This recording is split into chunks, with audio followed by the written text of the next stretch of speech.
La prometida de mi hermano se me echó encima, luego me acusó de agresión sexual.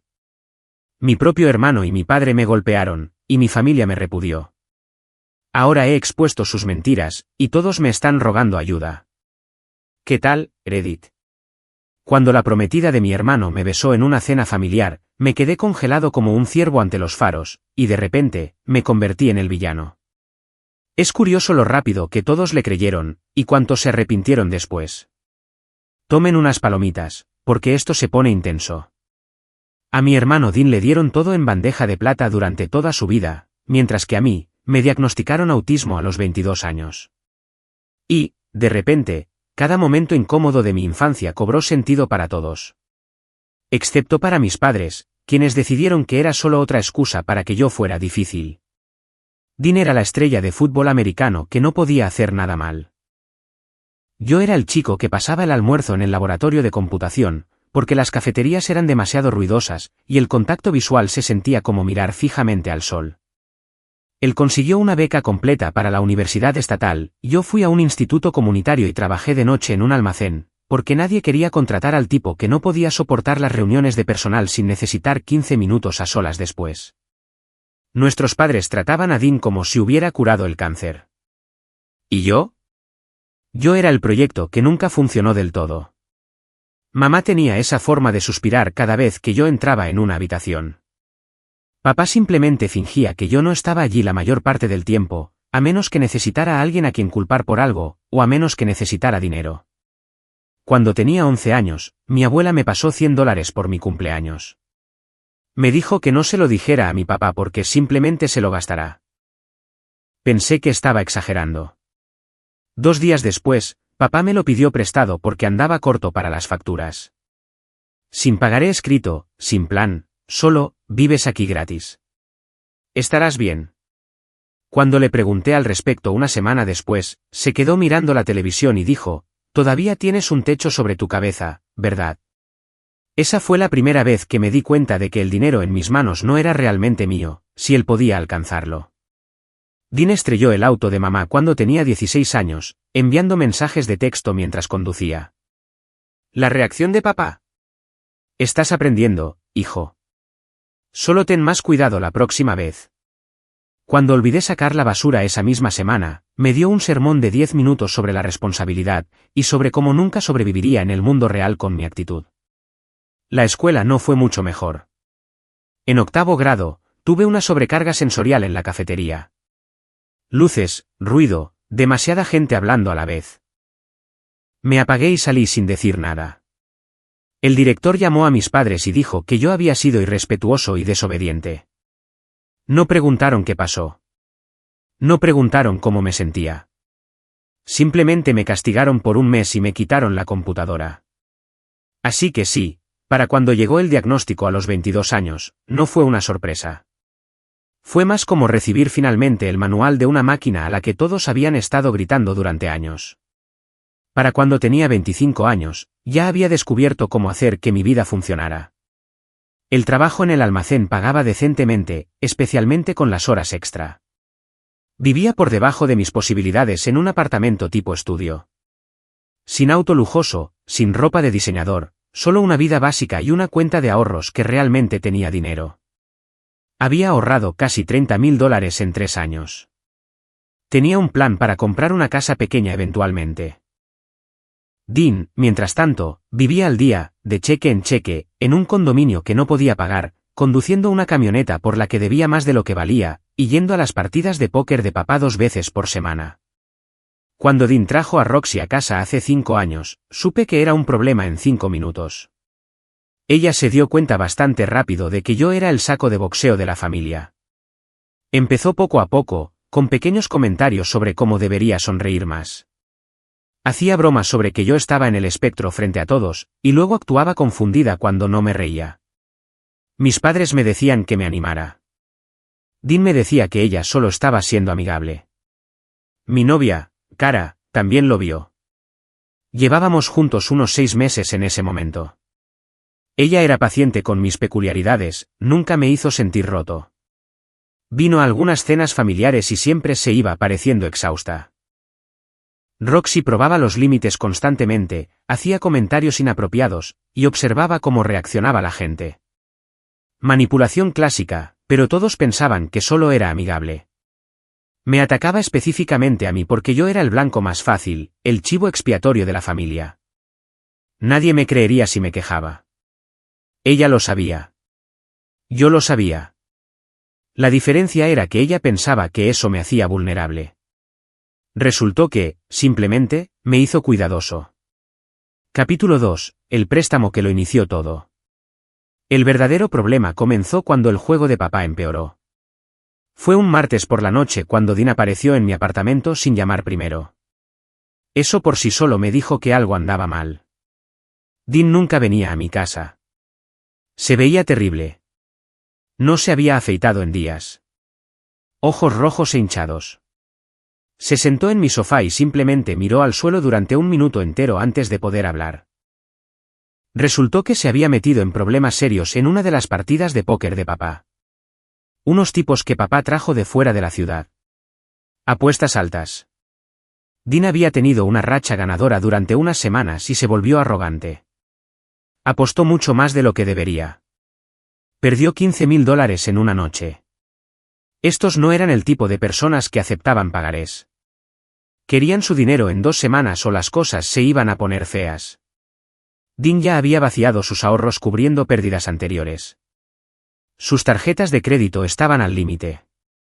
El condominio no tenía plusvalía. Finalmente habló. Necesito $15,000.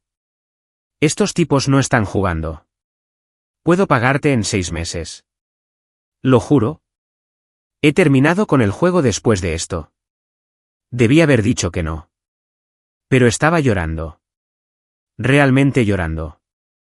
Mi hermano, que nunca me había mostrado ni una pizca de vulnerabilidad en toda nuestra vida, estaba sentado en mi sofá barato, rogándome que lo salvara. Necesitaremos un pagaré, dije. Con intereses y un calendario de pagos. Asintió inmediatamente. Redactamos un pagaré. $15,000, 7% de interés, pagos mensuales de $300 comenzando en un mes. Lo firmó sin leer los términos. Transferí el dinero al día siguiente. Me agradeció unas 50 veces. Dijo que le estaba salvando la vida. Dijo que nunca olvidaría esto. Roxy estaba allí cuando él le dijo que había conseguido el dinero. Vi la mirada que me dio. Esa expresión extraña y calculadora. El primer pago nunca llegó. Le envié un mensaje a Dean cuando llevaba 5 días de retraso. He estado apretado este mes. Pagaré el doble el próximo mes. Ese no fue el acuerdo. ¿En serio? ¿Vas a ponerte rígido por unos pocos días? Segundo mes, ningún pago. Lo llamé. Estoy trabajando en ello. ¿De acuerdo? El negocio inmobiliario de Roxy está lento. ¿Puedes darme un respiro? Somos familia. El pagaré es legalmente vinculante. Se rió. Realmente se rió. No vas a demandar a tu propio hermano. Relájate. Tercer mes, me presenté en su casa. No quiso abrir la puerta, aunque podía ver su camioneta en el estacionamiento y escuchar la televisión adentro. Dejé una nota debajo de su puerta. Descubrí más tarde esa misma semana que había ganado $2,000 en la partida de póker de papá, y los usó para comprarle un anillo de compromiso a Roxy. Lo llamé al día siguiente. Acabas de comprar un anillo de compromiso, pero no puedes hacer los pagos del préstamo. El anillo era importante. Roxy se lo merece. No lo entenderías porque nunca has sido en serio con nadie. Acabas de gastar mi dinero en joyas mientras me debes 15,000 más los cargos por mora. Es mi dinero. Lo gané limpia y justamente. Estás siendo mezquino. La familia no debería operar como un banco. Lo mencioné en la siguiente cena familiar. Mantuve mi tono neutral. Dean encontró dinero para un anillo de compromiso, pero no puede encontrar dinero para los pagos del préstamo. Mamá saltó sobre mí inmediatamente. Estás siendo celoso. Dean merece ser feliz. Estás tratando de arruinar su compromiso. Papá estuvo de acuerdo. Estás actuando como un usurero. Dean te pagará cuando pueda. Roxy solo sonrió. Déjalo ya. Dean dijo, me estás avergonzando. Dejé de intentar cobrar después de eso. Comencé a documentar todo en su lugar. Cada pago perdido, cada excusa. Cada vez que lo veía gastando dinero que decía no tener. Armé un archivo. 6 meses después de que Dean pidió prestado el dinero, mi vida implosionó en una sola noche. Dean y Roxy estaban organizando una cena en su casa. Algo pequeño, solo la familia. Papá, mamá, yo. Cara no pudo ir por trabajo. Casi canceló también, pero mamá me había pedido específicamente que fuera. Debí haber confiado en mi instinto. La cena fue bastante normal. Dean asó filetes. Roxy jugó a ser la anfitriona. Papá habló sobre sus últimas ganancias en el póker. Mamá intentó mantener la conversación ligera. Yo me mantuve mayormente callado, comí mi comida, y conté el tiempo hasta que pudiera irme. Después de la cena, Dean y papá salieron para mirar algo en la camioneta de Dean. Mamá estaba en la cocina ayudando a Roxy con los platos. Yo estaba sentado en la sala revisando mi teléfono. Roxy salió de la cocina, dijo que necesitaba buscar algo en el garaje, y pasó junto a mí. Luego volvió a pasar, y se detuvo frente a donde yo estaba sentado. Levanté la vista de mi teléfono. Ella se inclinó y me besó. No fue un besito en la mejilla, fue con todo, directo en la boca, con su mano en mi hombro. Me congelé. Completamente congelado. Mi cerebro simplemente se apagó. No podía procesar lo que estaba pasando. No podía moverme. No podía empujarla. Así es como funciona a veces cuando estás en el espectro. Las situaciones sociales inesperadas simplemente colapsan todo el sistema. Ella se apartó después de quizás 2 segundos. Me miró con esa expresión extraña. No romántica, no avergonzada, sino calculadora. La puerta principal se abrió. Dean y papá volvieron a entrar. Dean nos vio. Vio a Roxy parada cerca de mí. Vio cualquier expresión que yo tenía en la cara. Todo su cuerpo cambió. Su cara se puso roja. Vino hacia mí rápido. No vi venir el primer puñetazo. Me dio en la mandíbula, me tiró de lado contra la pared. Espera, intenté decir algo. Me golpeó de nuevo en las costillas, agarró mi camisa, y me empujó de nuevo contra la pared. Mamá vino corriendo de la cocina, empezó a gritar, trató de tirar de Dean hacia atrás. Él la empujó.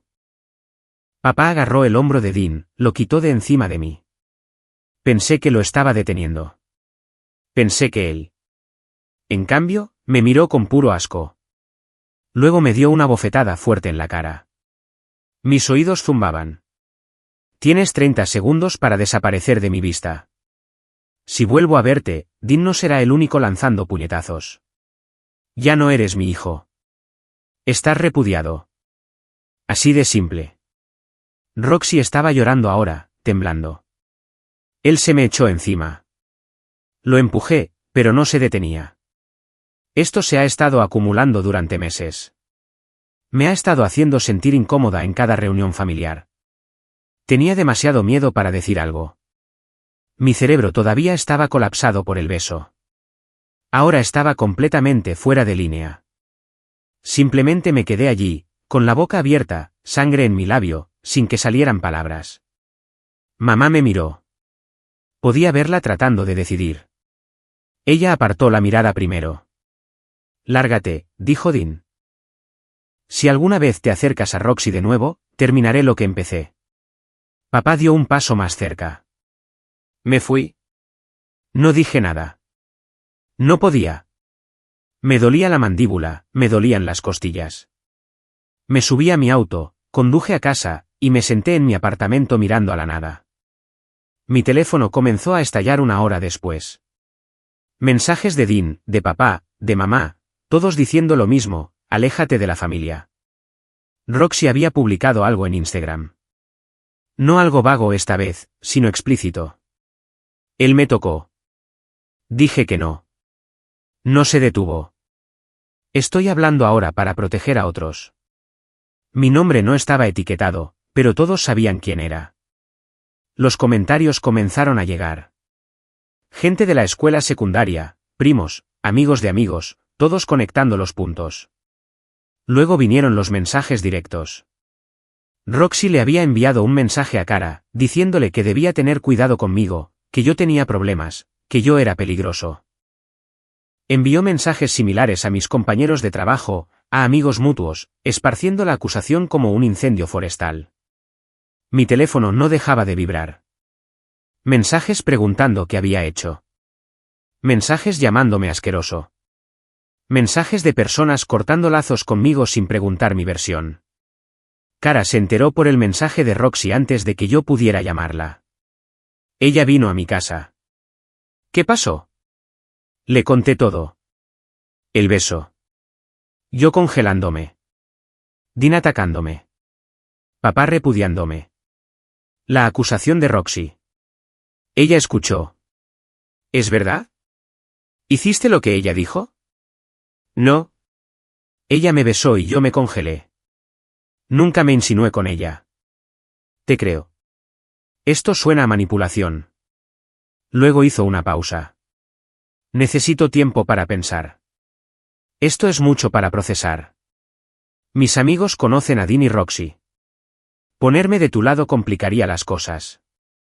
¿Qué hay que pensar si me crees? A veces tener razón no importa si las consecuencias son demasiado grandes. No llamó. Envió un mensaje de texto una semana después. Deberíamos terminar. No se trata de no creerte. Se trata de no querer lidiar con las secuelas. Entendí perfectamente. Cuando las cosas se pusieron difíciles, ella huyó. Y fue entonces cuando algo cambió en mí. Ya no estaba triste. No estaba herido ni confundido. Había terminado de ser la víctima, de ser el saco de boxeo de la familia. Quería venganza. Mi primo Wes fue la única persona que se mantuvo en contacto. Tenía mi edad, vivía al otro lado de la ciudad, y siempre se había llevado bien conmigo. Lo llamé 2 días después de la cena. Le conté todo lo que pasó. No lo cuestionó, solo dijo que eso sonaba exactamente como algo que Roxy haría. Siempre le había dado mala espina. Le dije que quería destruirla. Quería probar que estaba mintiendo. Wes dijo que estaba dentro. Empezamos a investigar esa misma semana. Wes sugirió que la vigiláramos, rastreáramos sus movimientos, y viéramos si había algo que pudiéramos usar. Tal vez ella cometería un error. Comencé a seguir su rutina, mantuve mi distancia, aprendí su horario. Nada ilegal, solo observación. Dean trabajaba hasta tarde 3 noches a la semana. Roxy conocía su horario. Supuse que si ella estaba haciendo algo turbio, sería en esas noches. La tercera semana de vigilarla, encontré oro. Dean estaba trabajando hasta tarde. Publicó sobre ello en las redes sociales alrededor de las 6. Roxy salió de su condominio a las 7:30. Se arregló, maquillaje completo, vestido ajustado. La seguí hasta un restaurante al otro lado de la ciudad. Un lugar elegante. Ella entró. Me estacioné donde podía ver a través de las ventanas delanteras. Saqué mi teléfono, comencé a grabar. Se sentó en una mesa donde ya la esperaba un tipo. No era alguien de los eventos familiares. Él se levantó cuando ella llegó. La besó. No un beso amistoso. Un beso de verdad. Del tipo que le das a alguien con quien te estás acostando. Grabé todo. Ellos tomados de la mano sobre la mesa. Él tocándole la cara. Ella riendo. Nada de eso era inocente. Se quedaron durante 2 horas, se fueron juntos, y se subieron al auto de él. Los seguí hasta su edificio de apartamentos. Los vi entrar. Ella no salió durante 4 horas. Salió luciendo despeinada. Lo tenía todo en mi teléfono. Vídeo, fotos, marcas de tiempo, pruebas. Pero no me detuve ahí. La seguí 2 veces más esa semana. El mismo patrón, diferente tipo cada vez. Tenía toda una rotación en marcha. 3 tipos como mínimo. Todo mientras jugaba a ser la víctima traumatizada en las redes sociales. Wes me ayudó a organizar todo. Construimos una línea de tiempo, comparamos sus movimientos con el horario de trabajo de Dean, encontramos recibos que ella había publicado en las redes sociales, y cruzamos referencias de todo hasta que tuvimos un caso hermético. Ella no era solo una infiel. Era sistemática al respecto. Y lo había estado haciendo durante meses, mucho antes de la fiesta. Pasé 2 días planeando exactamente cómo abordarlo. Tenía que ser estratégico. Tenía que ser infalible. La contacté a través de un número de teléfono desechable. Le dije que teníamos que vernos. Ella intentó negarse. Le dije que querría escuchar esto. Le envié una foto, solo una. Ella y el tipo del restaurante besándose a través de la ventana. Ella aceptó reunirse. Nos reunimos en una cafetería, lugar público, concurrido. Ella apareció luciendo nerviosa. Expuse todo metódicamente. No levanté la voz. No me puse emocional. Simplemente le mostré la evidencia pieza por pieza. Tipo del restaurante, tipo del apartamento, tipo del hotel, fechas, horas, fotos, vídeos. Así es como funciona esto, dije. Admites en una grabación que me besaste en la cena, que nunca te toqué inapropiadamente, que me congelé y no hice nada, que mentiste cuando Dean entró. O le envío todo lo que tengo a Dean, a tu familia, a tus amigos, y lo publico todo públicamente. Estas fotos son falsas. Las manipulaste. Estás loco. No entré en su juego. Simplemente saqué más pruebas. Le mostré las marcas de tiempo. Le mostré los metadatos probando que eran reales. Le mostré que tenía vídeos. Ella cambió de táctica. Empezó a llorar. Estás siendo cruel. Cometí errores, pero no merezco esto. Tú destruiste mi vida primero por una mentira real. Al menos mi evidencia es real. ¿Qué pensaría Dean si expusieras todo esto? No importa. Tengo pruebas. Pruebas en vídeo, pruebas fotográficas, pruebas de línea de tiempo. Se quedó sentada allí durante mucho tiempo pensando, calculando, tratando de encontrar una salida. No había ninguna. ¿Qué es exactamente lo que quieres que diga en la grabación? La verdad. Que me besaste sin mi consentimiento. Que me congelé y no correspondí. Que cuando Dean entró, entraste en pánico y mentiste. Que fabricaste la acusación de asalto. Que nunca te toqué inapropiadamente ni me insinué. Necesito tiempo para pensar. Tienes 24 horas. Después de eso, empiezo a publicar la evidencia. Una foto por día, un vídeo por semana. Se fue sin decir nada más. 20 horas después, llamó. Lo haré, pero tienes que prometer borrar toda la evidencia después. ¿No hay trato? Me quedo con la evidencia para siempre. Póliza de seguro. Pero no la publicaré públicamente mientras cooperes completamente. No tenía elección. Bien. Nos reunimos al día siguiente. Misma cafetería. Tenía mi teléfono listo. Estoy grabando esto.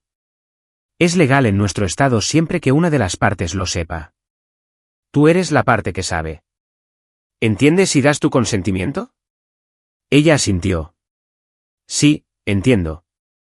Estoy siendo grabada y doy mi consentimiento. Luego confesó todo. Admitió que me había besado sin previo aviso. Que yo me había congelado y nunca correspondí. Que había mentido cuando Dean entró para cubrir su pánico. ¿Por qué me besaste en primer lugar? En realidad me gustabas. Tipo, realmente me gustabas. Había estado con Dean por tanto tiempo y simplemente se sentía muerto. Luego te conocí a ti y fue diferente. Pensé que tal vez si podía acercarme a ti, crear algún tipo de situación, Dean lo vería y terminaría las cosas él mismo.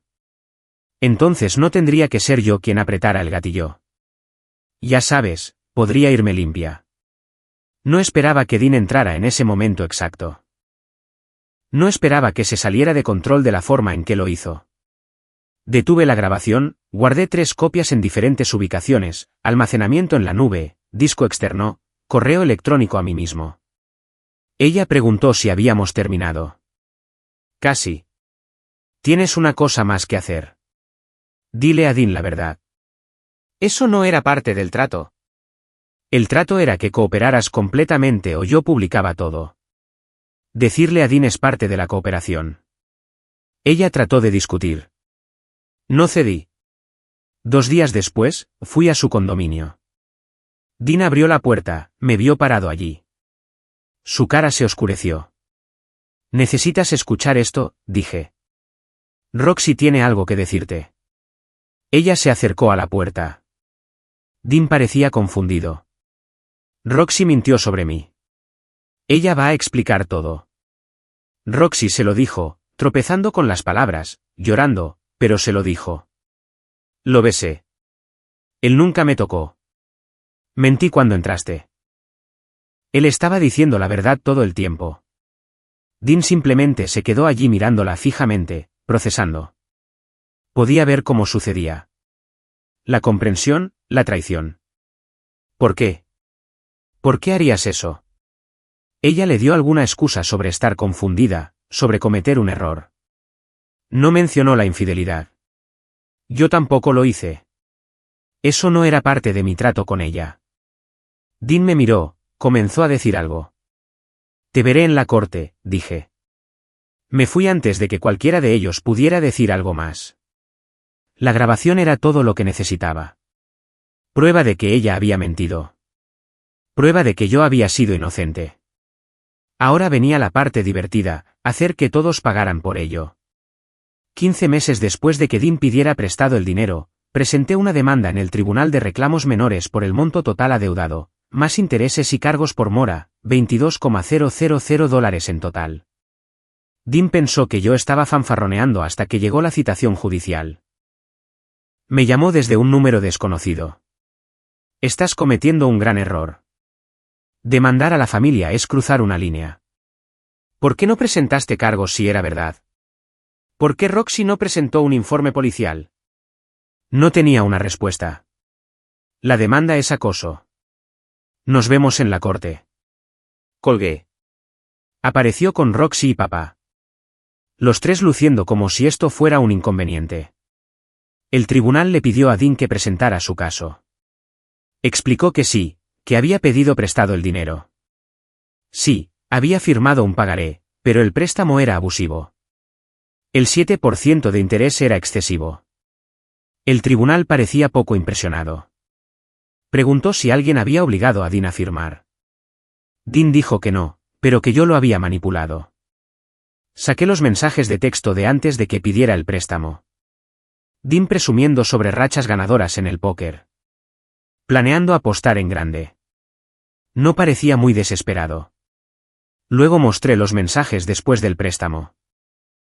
Dean agradeciéndome, llamándome salvavidas, prometiendo pagarme.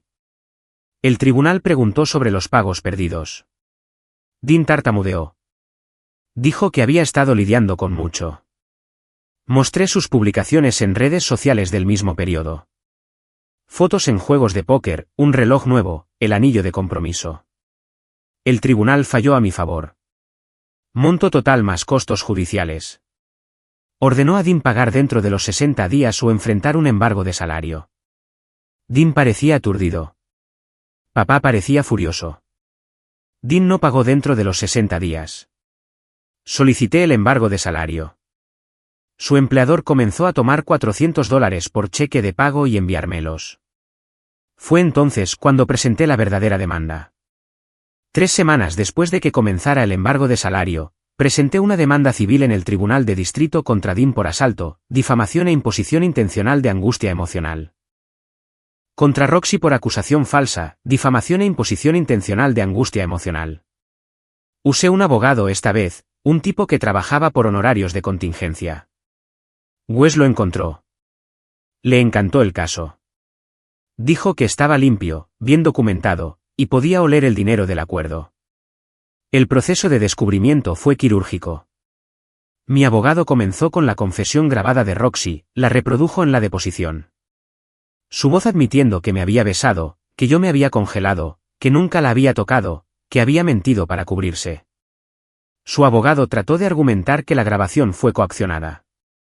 Mi abogado mostró las marcas de tiempo, mostró que ella había tenido 24 horas para pensarlo, mostró que había aceptado voluntariamente. Luego mi abogado mostró la evidencia que yo había reunido, las capturas de pantalla de la publicación de Instagram de Roxy acusándome explícitamente, los mensajes que había enviado a Cara y a mis compañeros de trabajo, el patrón de ella difundiendo la acusación falsa a múltiples personas. Mi abogado documentó a cada persona que ella había contactado, cada mensaje que había enviado, cada declaración pública que había hecho. Cada uno era un cargo separado de difamación. Cada uno mostraba malicia e intención de destruir mi reputación. Luego vinieron los vídeos de Roxy con otros hombres. La línea de tiempo probando que había estado siendo infiel durante meses. Mi abogado argumentó que esto mostraba su carácter y su disposición a mentir para protegerse. La deposición de Roxy se desmoronó. Ella seguía cambiando los detalles. Primero, dijo que solo había confesado porque yo la había amenazado. Luego, dijo que tal vez había estado confundida. Luego, intentó decir que la confesión no contaba porque había estado bajo coacción. Mi abogado le pidió que definiera coacción. Le preguntó si mostrarle evidencia de su propia infidelidad contaba como coacción. Le pidió que explicara por qué había publicado acusaciones explícitas en las redes sociales sin presentar un informe policial. Le pidió que explicara por qué había enviado mensajes a mi novia y compañeros de trabajo si el asalto realmente había sucedido. Ella no tenía buenas respuestas. La deposición de Dean fue casi peor. Admitió que me había golpeado. Lo justificó diciendo que le había creído a Roxy. Mi abogado preguntó si cualquier hermano habría golpeado primero y hecho preguntas después. Si cualquier hermano habría agredido a alguien basándose en una acusación con cero evidencia. Dean dijo que la evidencia era la palabra de Roxy. Mi abogado reprodujo la confesión de Roxy. Le preguntó a Dean si su palabra seguía siendo lo suficientemente buena ahora que ella había admitido que había mentido. Dean dijo que eso era diferente, ella solo había confesado porque yo la había obligado. Mi abogado preguntó cómo mostrarle a alguien evidencia de su infidelidad era obligarlo. Dean no tenía una respuesta. Mientras el caso civil avanzaba, desplegué el resto de mi estrategia. Primero, denuncié las partidas de póker de papá a las autoridades locales. Organizar juegos regulares en efectivo en tu casa sin la licencia adecuada es ilegal en nuestro estado. Tenía documentación, fechas de las publicaciones de Dean en redes sociales, fotos mostrando efectivo en las mesas, todo lo que un fiscal necesitaba. La policía hizo una redada en uno de los juegos de papá un sábado por la noche. Atraparon a 8 tipos, incluido Dean, con miles en efectivo sobre la mesa. Acusaron a papá de operar una operación de juego ilegal. Papá me llamó desde la cárcel. Primera vez que escuchaba su voz en más de un año. Estaba gritando. «¡Destruiste a la familia!». Lo dejé terminar. «¿Usaste tu única llamada telefónica para gritarme, o quieres llamar a un abogado?». Colgó. Los cargos por juego significaron que el empleador de Dean hizo una verificación de antecedentes más profunda. Encontraron el embargo de salario. Encontraron la demanda civil pendiente. Encontraron los cargos penales. Lo degradaron. Recortaron su sueldo en 20.000 al año. Luego contacté al IRS, Servicio de Impuestos Internos. Durante el descubrimiento, había encontrado algo interesante. Papá y Dean habían estado apostando durante años. A veces ganaban a lo grande.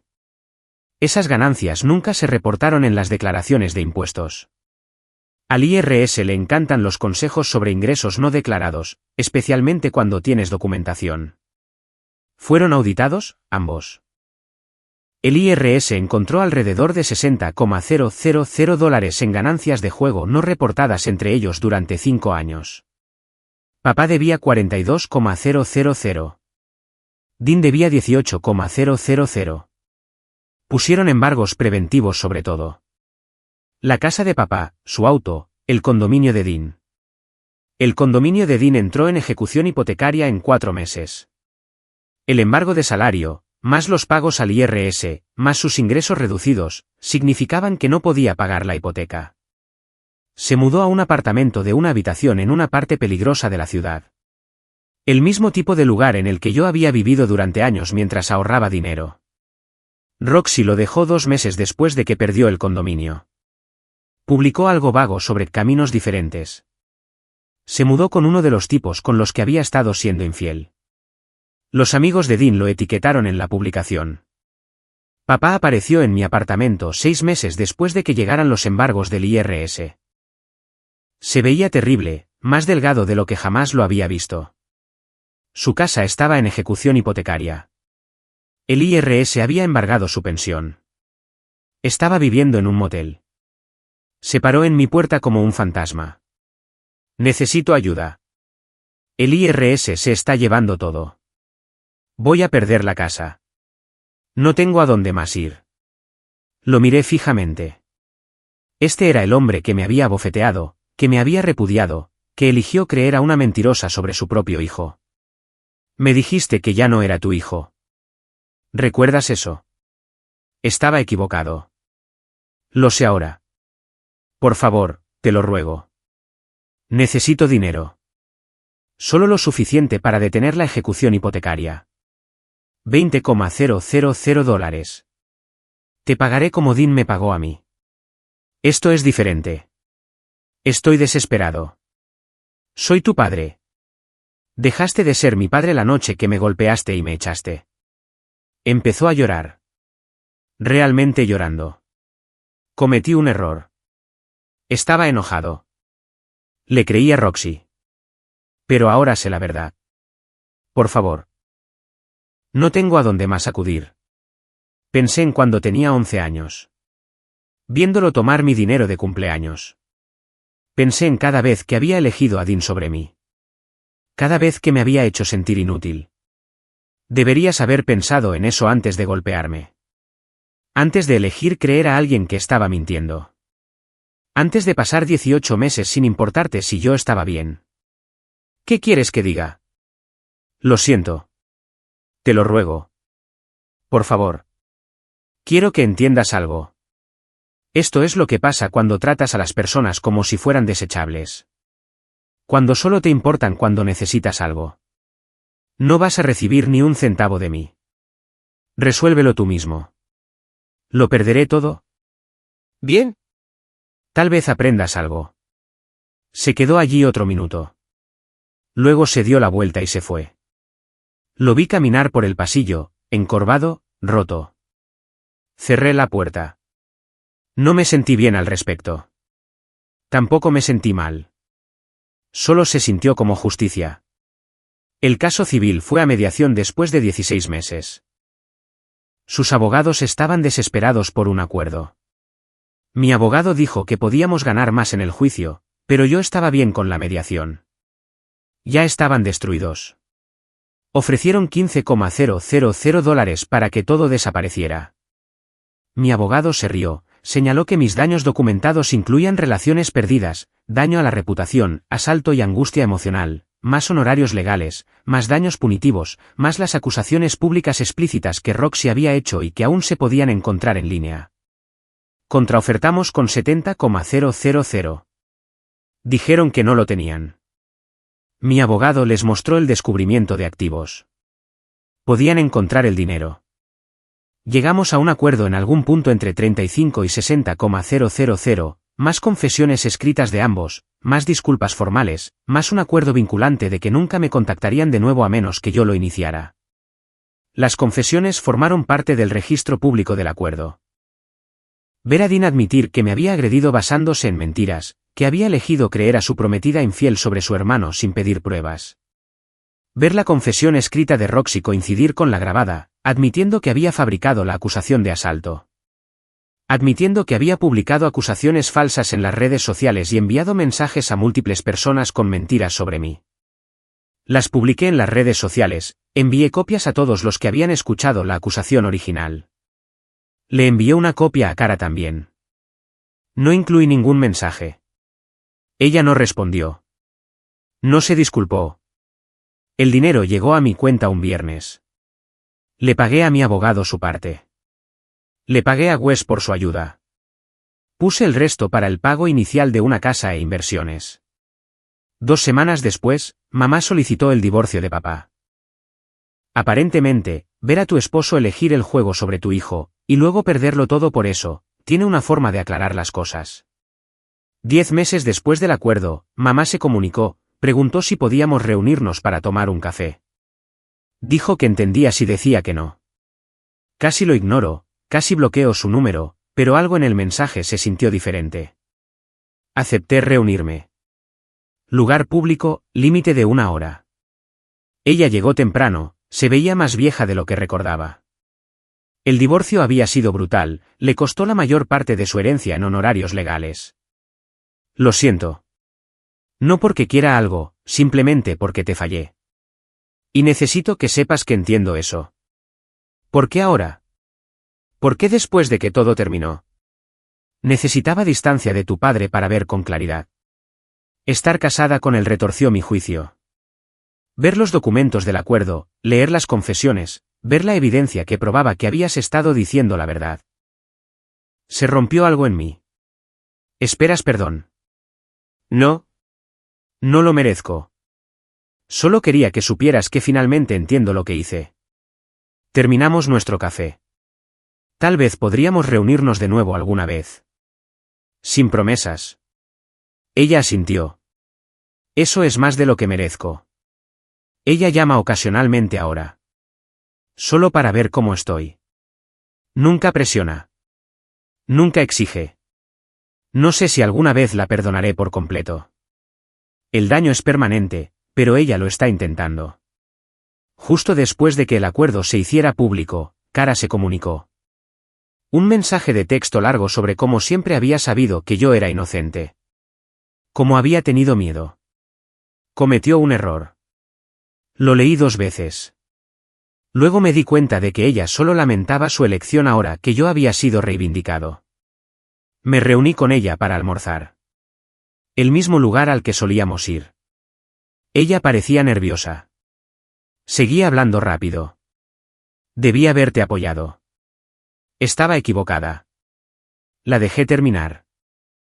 ¿Me creíste cuando sucedió? Sí. Inmediatamente. Nunca dudé de tu historia. Entonces, ¿por qué te fuiste? Se quedó callada, comenzó a explicar de nuevo. El drama, las complicaciones sociales. Entendí la primera vez. Me creíste, pero era inconveniente. No fue tan simple. Estás siendo injusto. La gente comete errores, y esos errores te muestran quiénes son cuando las cosas se ponen difíciles. Has cambiado, te has vuelto frío. Ese tipo murió la noche que Dean me golpeó y todos se alejaron. Quiero arreglarlo. Podríamos empezar de nuevo. ¿Habrías contactado si hubiera perdido el caso? No respondió. Terminé mi café. Espero que tengas una buena vida.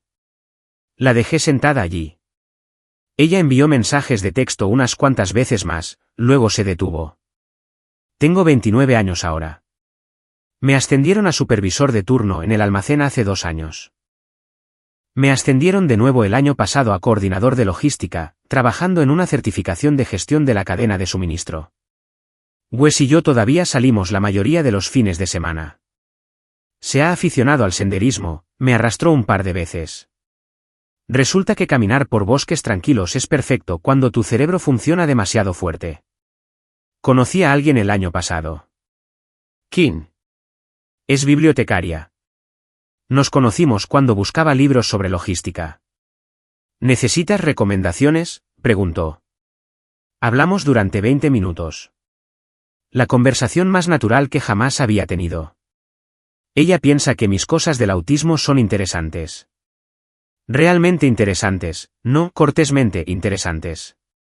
Hace preguntas sobre cómo proceso las cosas. Se adapta sin hacer que sea un gran problema. Le conté sobre mi familia en nuestra 4ª cita. Ella solo escuchó. Cuando terminé, preguntó, ¿estás bien ahora? Mayormente bien.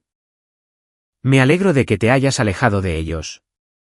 No has sacado el tema desde entonces, a menos que yo lo mencione primero. Llevamos juntos 8 meses. Tomándolo con calma. Sin drama, sin manipulación. Papá está peor. Perdió la casa finalmente.